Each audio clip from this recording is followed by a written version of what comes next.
तो दोस्तों आज मैं आपको एक ऐसी डरावनी कहानी सुनाने जा रहा हूँ जो बेस्ड है बिल्कुल सच्ची घटनाओं पर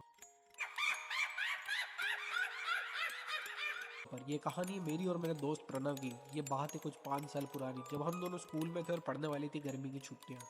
हमारे शहर उदयपुर से कुछ किलोमीटर दूर एक जंगल है जिसके लिए कहा जाता है कि वो काफ़ी ज़्यादा हॉन्टेड है।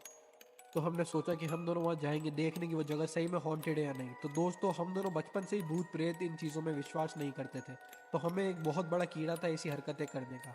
फिर जब हम स्कूल के लास्ट दिन मिले तब हमने करी प्लानिंग कि हम दोनों गर्मी की छुट्टियों में ऐसी जगह एक्सप्लोर करेंगे और उसी जंगल में जाकर रहेंगे। कुछ 10 दिन प्लानिंग करने के बाद आ चुका था वो दिन जब हम दोनों एक बैग में सब सामान और ज़रूरी आइटम्स लेकर निकल गए थे, जैसे आग लगाने के लिए मैच बॉक्स, वाटर बॉटल, खाने के लिए चिप्स और मैगी, और साथ ही हमने ले ली थी कुछ लकड़ियाँ भी। सुबह की बज रही थी 7। फिर हम दोनों मेरी स्कूटी पर निकल चुके थे उस जंगल की तरफ बढ़िया मजे से, और पूरे रास्ते हमने करी भूतों की बातें। और हम इस चीज़ को बिल्कुल भी सीरियसली नहीं ले रहे थे कि ऐसा सही में कुछ होता है या भूत जैसी भी कोई चीज़ होती है। करीब 2 घंटे ट्रैवल करने के बाद हम उस जंगल के पास पहुंच चुके थे और हमें वहाँ दूर दूर तक कोई नहीं दिख रहा था और हमको पता ही नहीं चला कि हम जंगल के काफ़ी अंदर आ चुके थे। फिर वहाँ हमें एक रिवर बहती हुई दिखी, तो हमने वहाँ लगाया हमारा पूरा बेस कि आज रात तो हम यहीं रुकेंगे। हमें जब से जंगल में एंटर हुए थे वहाँ बहुत ज़्यादा नेगेटिव वाइब्स आ रही थी कि कोई हमें देख रहा है या फॉलो कर रहा है, बट हमने इतना उस चीज़ को सीरियस नहीं लिया और ध्यान ही नहीं दिया। जैसे ही शाम होने लगी वहाँ अजीब सी आवाज़ें आने लगी, अजीब से जानवरों की आवाज़ें आने लगी। अचानक सर्दी तेज़ हो गई जिससे प्रणव घबराने लगा और बार बार मुझे चलने के लिए कहने लगा, बट उसको मैं कहता रहा है ऐसा कुछ नहीं है, सब नॉर्मल है। फिर हमें भूख लगने लगी तो हमने आग जलाई और फिर बनाई मैगी।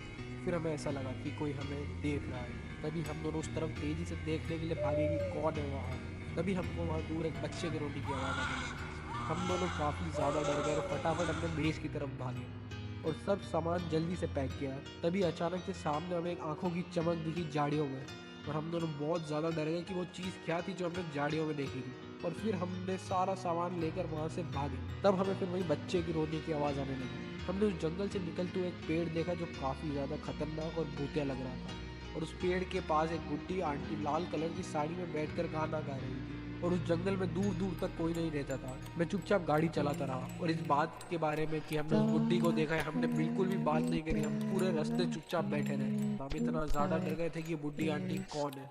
हम इतने ज़्यादा डर गए थे कि खुद आपस में भी बात नहीं कर रहे थे।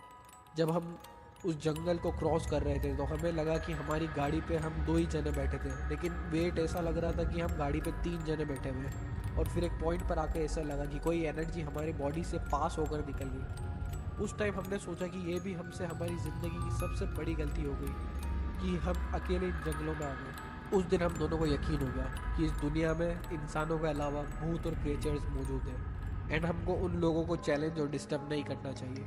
आई होप गाइज आपको हमारी ये वीडियो अच्छी लगी हो और मेरी स्टोरी आपको पसंद आई हो। ऐसी और अमेजिंग वीडियोस और स्टोरी सुनने के लिए चैनल को सब्सक्राइब कर दो। वीडियो पसंद आई हो तो लाइक कर दो और कमेंट सेक्शन में बताना आपके साथ ऐसी कोई भूतिया हरकत हुई है या नहीं, और क्या आपको भूतों पर यकीन है। अगर हाँ तो कमेंट कर बताओ कि आपके साथ क्या भूतिया हरकत हुई है, और ये भी ज़रूर बताना कि आपको भूतों पर यकीन है या नहीं। ओके दोस्तों, मिलते हैं फिर किसी दूसरी वीडियो में।